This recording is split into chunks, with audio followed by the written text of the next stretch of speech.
우리를 사랑하시되 끝까지 사랑하시는 우리 주님의 은총과 평화가 오늘도 사랑하는 모든 교우들 가운데 함께 하시기를 간절히 축복합니다. 특별히 이 풍성한 계절에 우리의 쓸 것을 채우기를 원하시는 정말 풍요로운 우리 주님께서 우리 사랑하는 모든 교우들의 영혼과 가정과 일터를 풍요롭게 덮어주시기를 간절히 축복합니다. 오늘 여러분들이 앞에 불렀던 찬송가 586장 어느 민족 누구게나, 이 찬송을 여러분들은 어떤 마음으로 부르셨습니까?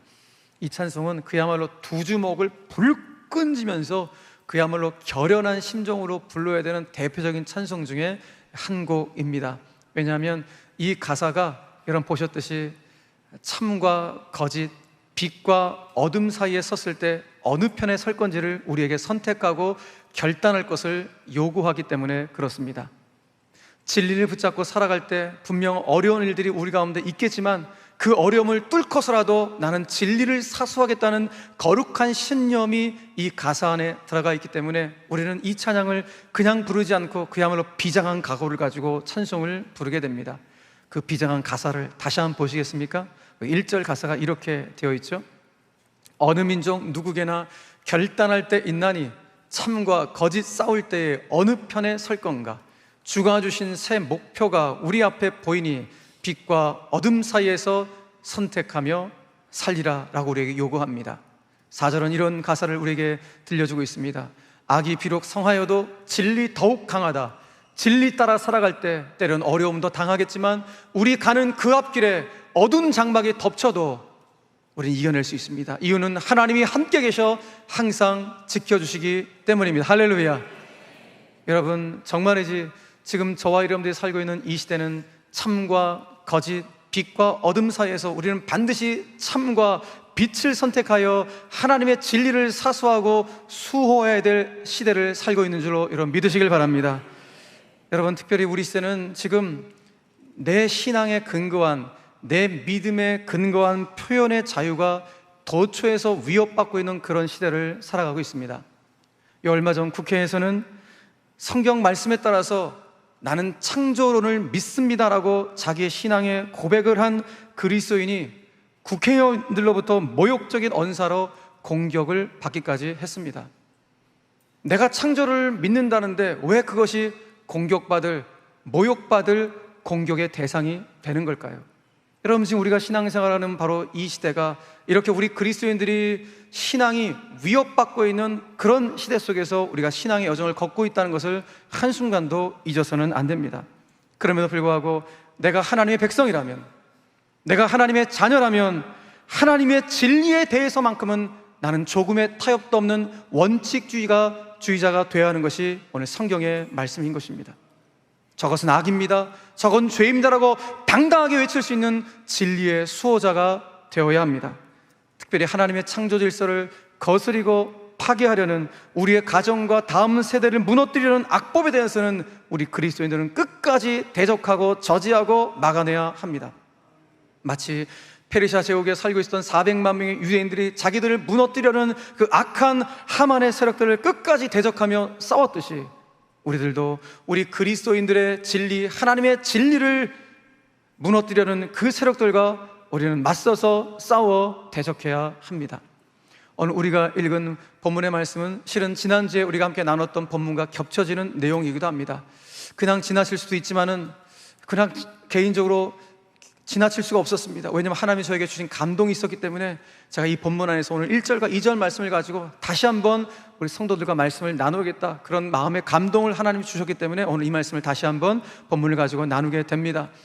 그래서 오늘 이 말씀 어떻게 보면은 우리 가수들에게 음반을 발매하면 그 음반에 보너스 트랙이라는 게 있듯이 오늘 애써서 강론에서 여러분들이 보너스 강론이라고 들으시면 더 좋을 것 같습니다. 자, 지금 페르시아 각처에서 살고 있는, 학살 위협을 받고 있는 400만 명의 유대인들, 이들은 12월 13일이 되어지면 하만이 왕의 어인을 찍어 받았던 그 하만의 조서에 의해서 학살당할 수밖에 없는 그런 위협 가운데 공포에 시달리며 살고 있었습니다.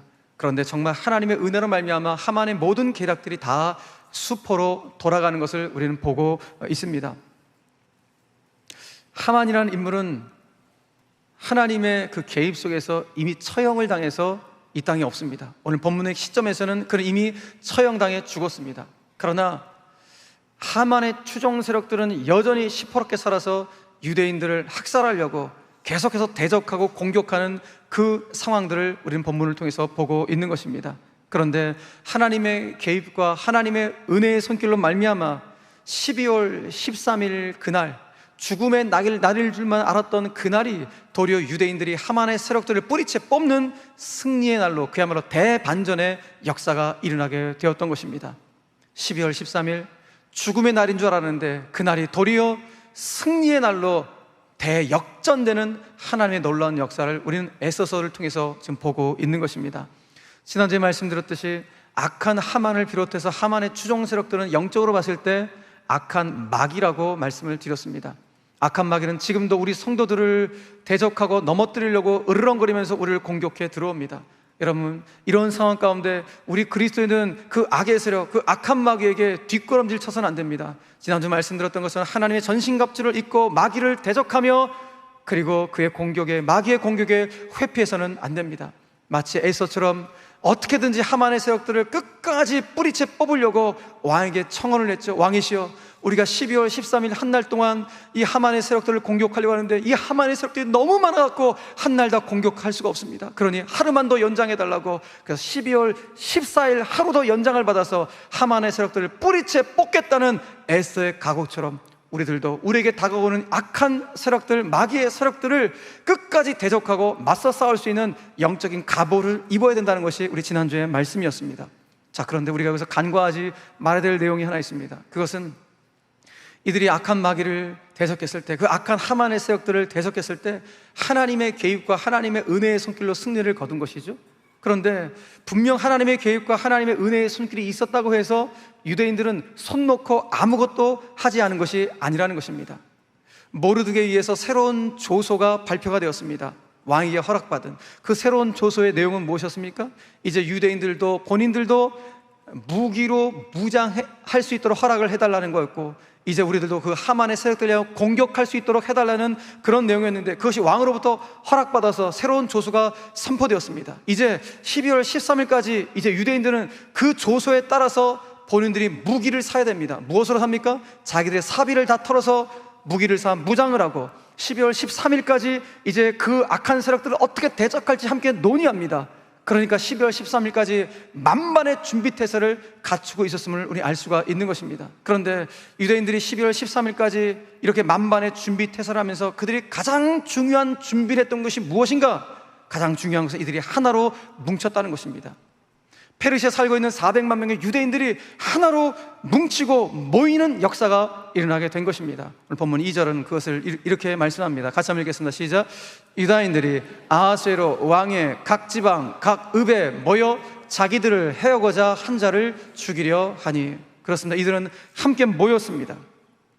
유대인들은 악의 세력에 맞서겠다는 그 한 가지 목표를 가지고 각 도시에 모였습니다.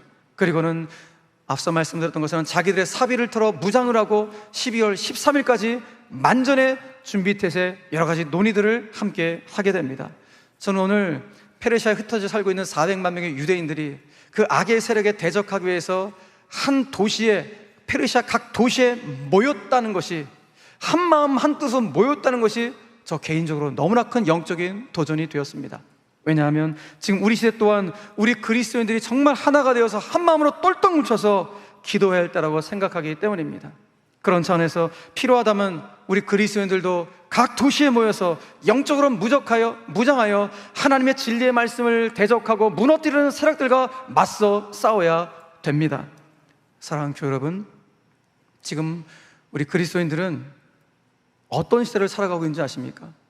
우리는 하나님의 말씀이 조롱받고 있는 시대, 하나님의 창조 질서를 거스르는 일을 서슴없이 하고 있는 이 악한 시대를 살아가고 있습니다. 이미 지난 7월 18일에 대법원에서는 이런 판결이 있었습니다. 남자와 남자 커플, 여자와 여자 커플, 이 동성 커플을 사실상 부부와 동일한 지위에서 건강보험 혜택을 줘야 된다는 결정을 내린 것입니다. 대법원에서 말입니다. 그러니까 이 동성 커플들은 공식적인 부부라고 대법원에서 인정을 해준 케이스가 된 것입니다. 그래서 이 결정이 내려졌을 때 많은 목회자들과 정말 의식이 있는 성도들이 너무나 큰 충격을 받았습니다. 왜냐하면 대법원의 이 판결은 우리 헌법은 동성 결혼을 인정하지 않는데, 동성 결혼을 인정하지 않는 헌법을 위배하는 반헌법적 판결을 대법원이 내렸기 때문이고, 무엇보다도 하나님의 창조 질서를 파괴하는 반성경적 판결을 내렸기 때문에 우리 그리스도인들이 너무나도 큰 충격을 받았습니다.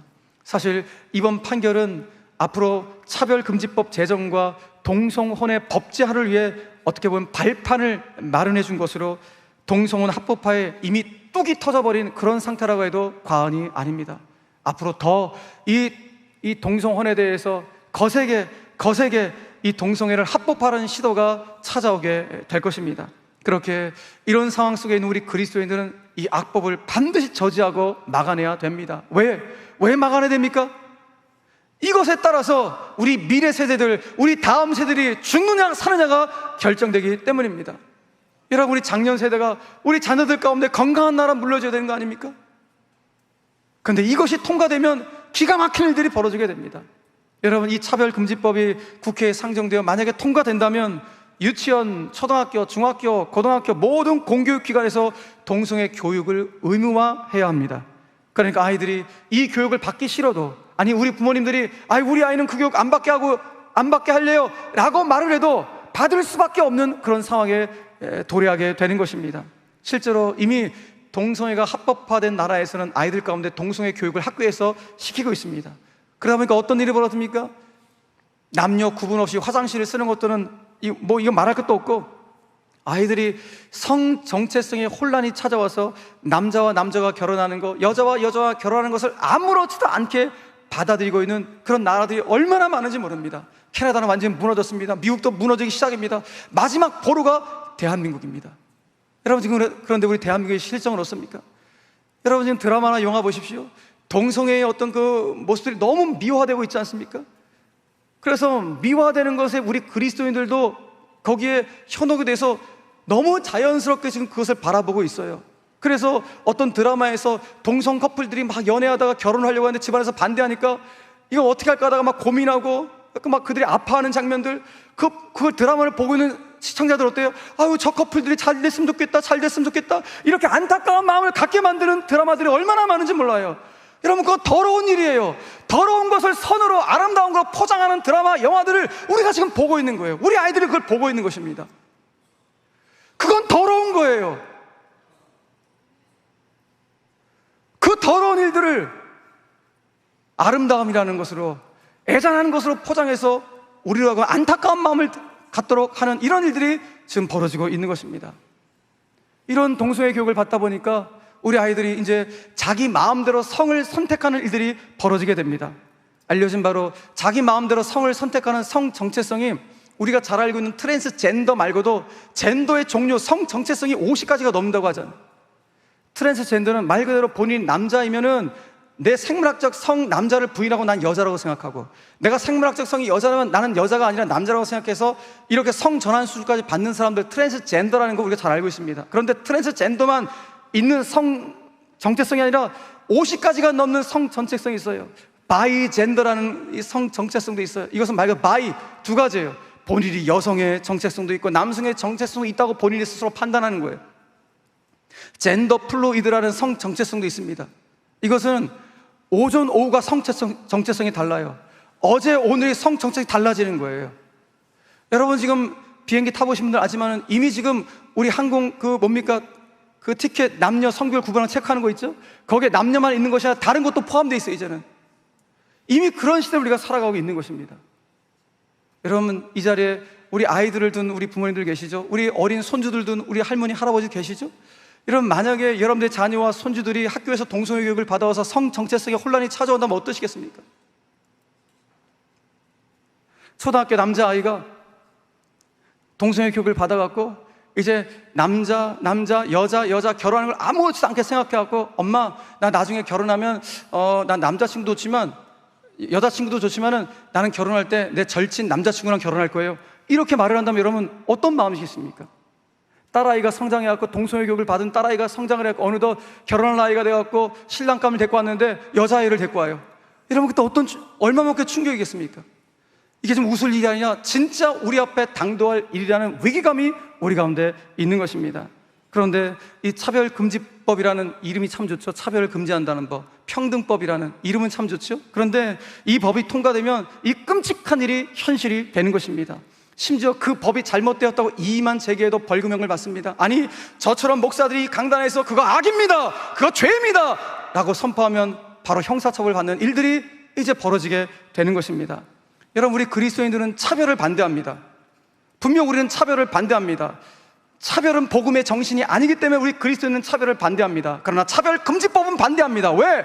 그 차별금지법 안에 동성애를 조장하는 악법의 조항들이 너무나 많기 때문에 이 차별금지법을 반대하는 것입니다.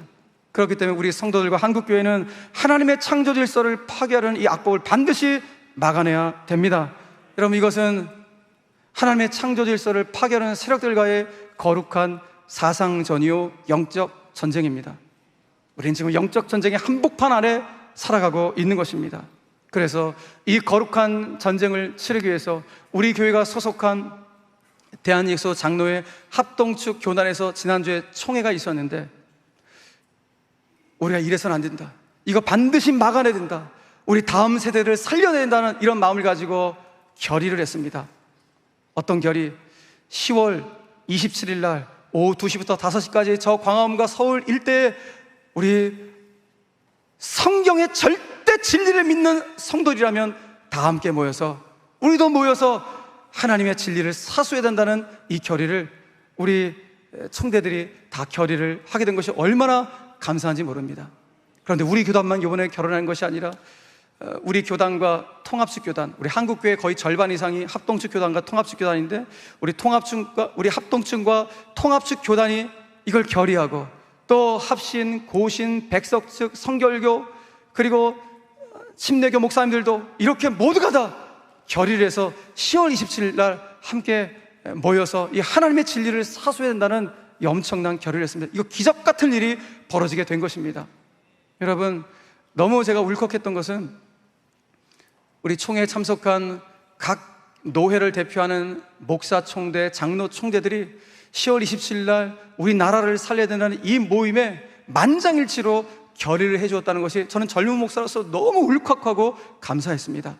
무엇보다 그날 너무 감사하고 울컥했던 것은 총회가 울산에서 있었는데요, 그날 울산 기독교 총연합회, 우리 식으로 하면 수원 기독교 총연합회처럼, 수기총처럼 거기 울기총이라는 울산 기독교 총연합회가 있는데, 울산 기독교 총연합회는 그날 10월 27일 주일날 버스가 몇 대가 되는, 200대든 300대든 상관없이 성도들이 신청만 한다면 주일 오전 예배를 올라오는 버스 안에서 드리고 우리가 그 집회에 참여하자라고 결의를 한 것입니다.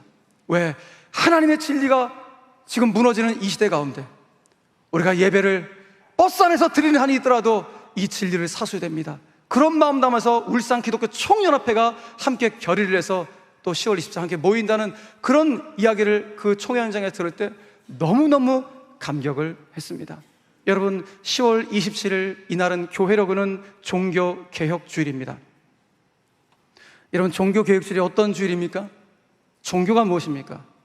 종교는 으뜸종의 가르칠 교자를 사용합니다. 으뜸되는 가르침이 종교입니다. 우리 기독교의 으뜸되는 가르침은 무엇입니까? 성경, 하나님의 진리 성경이죠. 그러면 성경을 개혁하는 게 종교개혁입니까? 아니죠. 성경을 개혁할 필요는 전혀 없죠. 무엇을 개혁해야 합니까? 성경에 하나님의 진리에 덧붙여진 여러 가지 군더더기를 다 제거하는 것이 종교개혁이요, 동시에 하나님의 진리를 거스리고 창조 질서를 무너뜨리려는 성경의 진리를 무너뜨리는 것을 막아내는 것이 진정한 종교개혁인 줄로 믿으시길 바랍니다. 여러분, 그런 차원에서 이번 종교개혁주일 10월 27일 날 하나님의 진리를 파괴하는 악법을 저지하기 위해 개최되는 10월 27일 이 연합예배야말로 종교개혁주일에 걸맞는 진리 수호 예배가 될 줄로 믿습니다. 사랑하는 성도 여러분, 오늘 3부 예배 참석한 우리 성도들 가운데 제가 질문하겠습니다. 대답을 하셔도 되고 안 하셔도 됩니다. 그러나 제가 이 질문 앞에 여러분 동의가 되신다면 여러분 아멘을 해주시면 감사하겠습니다. 사랑하는 교회 여러분, 여러분들은 성경의 절대 진리를 믿으십니까? 믿으시면 우리 10월 27일 함께 이 진리를 사수하는 모임에 모입시다. 이런 건강한 가정, 우리 미래 세대들 가운데 아름다운 나라를 물려주고 정말 거룩한 나라를 세우는 데 동의하십니까? 그렇다면 10월 27일 그 거룩한 현장에 우리 함께 모입시다. 물론 많은 분들이 모여갖고 뭐 설교 소리 또 찬양 소리 안 들릴 수 있습니다. 그러나 내 몸이 거기 있는 것 자체만으로도 내가 하나님 나라의 거룩한 역사를 지필하는 순간의 사실을 가지시면서 우리가 함께 모여야 합니다. 걸을 수만 있다면, 정말 내가 몸이 건강하여 걸을 수만 있다면 함께 모여 건강한 가정과 거룩한 나라를 세우는데 우리 모두가 마중물이 됩시다. 마치 오늘 페르시아에 흩어져 살고 있는 400만 명의 유대인들이 그 악한 세력에 맞서기 위해 하나가 되어 그 도시에 모였듯이 우리도 이 악법을 저지하기 위해 함께 모여 주의 긍휼을 구할 수 있는 은총의 시간이 되기를 간절히 축원합니다. 이렇게 모였을 때, 그 악의 세력을 대적하게 모였을 때 어떤 일이 벌어질까요? 아니, 오늘 성경에서 어떤 일이 벌어졌다고 성경 우리에게 말씀하고 있나요?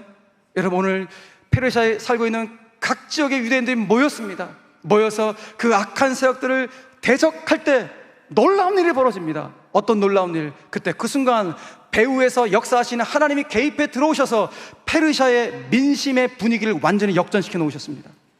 그 여론의 분위기를 완전히 뒤바꿔 놓으시는 놀라운 역사가 나타나게 되었습니다. 그것이 오늘 본문 2절 하반절의 내용입니다. 같이 한번 읽겠습니다. 시작. 모든 민족이 그들을 두려워하여 능히 막을 자가 없고. 할렐루야. 페르시아에는 여러 민족들이 살고 있었던 다민족 국가였습니다. 그런데 가장 천대받았던 민족이 유대인들이었는데, 그런데 그 페르시아 살고 있는 주류 민족들이 모두가 다 바로 가장 천대받았던 바로 유대인들, 하나님을 경외하는 유대인들을 함부로 대하지 못하고 존경하고 두려운 일들이 벌어지게 된, 민심이 완전히 돌아서는 역사가 하나님의 일하심을 위하여 일어나게 되었다는 것입니다. 할렐루야. 저는 우리 한국교회 성도들이 이렇게 하나님의 진리를 사수하기 위해 10월 27일 함께 모여 주의 긍휼을 구하게 된다면 우리 배후에서 일하시는 하나님께서 정말로 악한 세력들의 계략을 꺾어줄 줄 믿습니다. 그로 인해 이 세상도 정말 하나님을 경외하고 하나님을 섬기는 우리 하나님의 백성들을 함부로 대하지 못하는 일들이 일어나게 될 줄로 여러분 믿습니다. 무엇보다도 하나님의 개입으로 인해서 여러분, 하나님을 경외하는 유대인들에게 그 12월 13일, 죽음의 날인 줄 알았던 그 12월 13일이 승리의 날이 되었듯이 우리가 함께 모여서 하나님의 긍휼을 구하며 기도하는 10월 27일 그날은 진리 수호의 승리의 날이 될 줄로 믿습니다. 여러분, 우리는 애써서 강론을 통해서 알고 있습니다. 유대인들이 하만의 계략을 통하여서 우리 모두가 다 학살을 당한다는 그 계략을 처음 듣고 모르드가 우리 민족을 살려야 된다는 마음을 가지고 왕후인 에스더에게 편지를 보냈습니다. 그 편지의 내용에 모르드게의 간절한 마음이 들어있었죠. 어떤 마음으로 에스더한테 말을 했습니까? 에스더 4장 14절 말씀을 같이 한번 모르드게의 심정으로 외칩니다. 시작. 네가 왕후의 자리를 얻은 것이 이때를 위함이 아닌지 누가 알겠느냐. 할렐루야.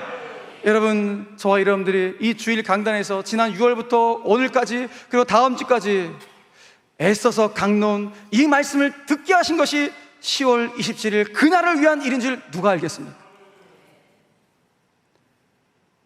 사랑하는 교회 여러분, 그러니 이때를 위함이 아닌 줄 누가 알겠냐는 이 모르드게의 심정으로 우리가 그날 함께 모입시다. 그리고 모르드게의 이 외침 앞에 에스더가 반응했습니다. 제가 죽으면 죽으리라는 심정으로 그걸 막아내겠습니다. 오늘 그 에스더의 심정으로, 죽으면 죽으리라는 그 에스더의 심정으로 우리 그리스도인들이 이 악법을 막아낼 수 있게 되기를 간절히 바랍니다. 여러분, 악법에 침묵하는 것은 암묵적으로 동의할 수 있는 것이니 신앙 양심과 건강한 시민 의식으로 함께 모여서 이 악법을 막아내었으면 참 좋겠습니다. 왜냐하면 이 일이야말로 하나님께 영광을 올려드리는 일이요, 이 일이야말로 건강한 가정과 거룩한 나라를 세우는 일이요, 무엇보다도 이 일이야말로 우리의 미래 세대들, 우리의 자녀들을 건강하게 살려낼 수 있는 거룩한 일이기 때문에 그렇습니다. 우리 사랑하는 교회 여러분, 우리가 하나님의 절대 진리를 믿는다면 우리는 한 마음이 되어야 합니다. 여러분, 이 모임은 무슨 정치적인 성향, 정치적인 색깔이 전혀 없습니다. 그저 한 가지 목적입니다. 하나님의 진리를 수호해야 된다는 것, 그리고 우리의 자녀들을 살려내야 한다는 것, 이 나라를 거룩하게 세워가야 한다는 것, 이 한 가지 목적밖에 없습니다. 여러분, 저 잘 알지 않습니까? 만약에 그 모임이 정책인 목적이 있다면 저는 그 자리에서 우리 다 돌아올 겁니다. 그러나 그 모임, 그것이 아니라 우리 전 교단들이 하나가 되어 결의했다는 것은 우리가 정말 이게 마지막이다, 이게 마지막이라는 그런 마음을 가지고 함께 모여, 유대인들처럼 함께 모여서 어느 그 악한 세력, 그 악법을 저지하려고 하는 것이니, 이 마음을 함께 모아 우리 모든 교회들이 이런 참여할 수 있는 축복이 있게 되길 간절히 바랍니다. 여러분, 이 수원저교에서 적어도 제가 친한 우리 수원중앙침대교 고명직 목사님과 우리 교회만 모여도 10,000명이 갈 수 있습니다. 우리 수원 내 목사님들이 정말 하나가 되었고 한다면, 여러분, 수원도 영적으로 새롭게 하고 이 나라도 새롭게 하는 놀라운 역사가 일어날 줄로 믿으시길 바랍니다. 말씀 맺겠습니다. 에스더, 그녀의 이름의 뜻은 별입니다. 오늘 하나님은 저와 여러분들이 이 영적 흑암의 시대 속에, 이 도덕적 어둠을 밝히는 이 시대의 별이 되기를 주님이 원하셔서 오늘 우리를 이 자리에 부르신 것입니다. 사랑하는 교회 여러분, 바로 그것이 이 때를 위한 그리스도의 사명입니다. 정진규 시인은 다시 별이라는 시에서 이렇게 희망의 노래를 시작합니다. 누가 어둠을 찢어내고 있다. 누가 어둠을 찢어내고 있다. 여러분, 지금 우리 시대에 이와 같은 사람들이 필요합니다. 어둠을 찢어낼 수 있는 별과 같은 하나님의 사람들, 어둠을 밝힐 수 있는 빛의 사람들, 바로 하나님은 오늘 21세기의 에스더로, 21세기의 별과 같은 존재로 오늘 우리를 부르셔서 이 땅을 새롭게 하는 이 사명을 우리에게 주셨으니, 여러분, 이 일에 우리 마음이 하나 되어서 조국 교회를 살리고 이 나라를 회복하며 무엇보다 우리의 자녀들 가운데 거룩한 나라를 남길 수 있는 우리 모든 성도들 되기를 주 예수 그리스도 이름으로 간절히 축원합니다. 저와 여러분들이 이 시대의 어둠을 찢어내는 별이 되기를 간절히 바랍니다. 특별히 하나님의 창조 질서와 진리를 수호하는 21세기 에스더가 다 되시기를 주 예수 그리스도 이름으로 간절히 축원합니다. 그런 마음 담아서 다 함께 일어나셔서 여러분, 이 찬송 부를 때 결연한 심정, 비장한 마음으로 이 나라를 생각하면서, 우리 다음 세대를 생각하면서 찬송하며 우리 기도하며 마무리하도록 하겠습니다.